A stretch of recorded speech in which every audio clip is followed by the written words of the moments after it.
여러분 안녕하십니까? 앞으로 임신 초기 낙태가 법적으로 허용됩니다.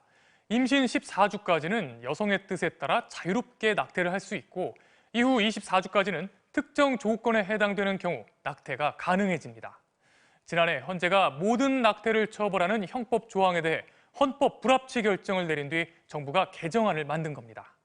그동안 낙태죄는 완전 폐지를 요구하는 여성계와 유죄를 주장하는 종교계가 팽팽하게 맞서하는데요. 그 중간에 절충적인 방안이 마련되면서 양쪽 모두에서 반발의 목소리가 나오고 있습니다. 먼저 정부의 입법 예고안을 윤수환 기자가 보도합니다. 지난해 4월 헌법재판소가 낙태죄의 헌법 불합치 결정을 내린 건 현행법이 여성의 자기결정권에 과도하게 침해한다는 취지였습니다. 따라서 정부는 오늘 입법 예고된 형법과 모자보건법 개정안에서 임신한 여성이 동의할 경우 14주 이내의 낙태를 무조건 허용하기로 했습니다.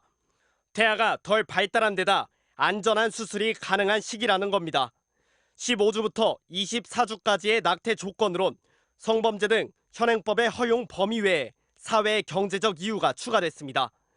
일이나 학업 중이거나 소득이 불안정한 경우 상대 남성이 육아 책임을 거부하는 상황 등이 해당됩니다.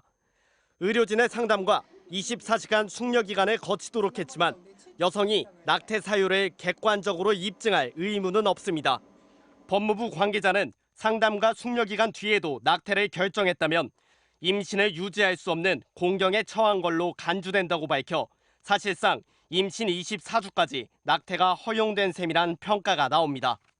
또 낙태 시술에 배우자 동의 조항이 삭제되고 미성년자도 보호자 허락을 받을 필요가 없어졌습니다. 정부는 40일간의 의견 수렴을 거쳐 올해 안에 입법을 마칠 계획이지만 낙태죄 전면 폐지를 요구해온 여성계 등은 벌써 반발하고 있습니다.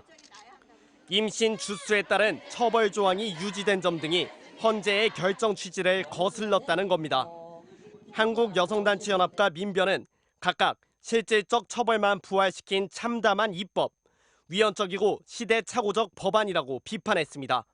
여성의 자기결정권을 역시 이번에도 경시를 했다는 점이고요. 또 하나는 14주라고 하는 기준이 그 처벌의 그 기준이 되는데 그게 명확치가 않게 된다는 거죠. 여성단체들은 내일부터 릴레이 기자회견과 청와대 앞 1인 시위 등에 나설 계획입니다.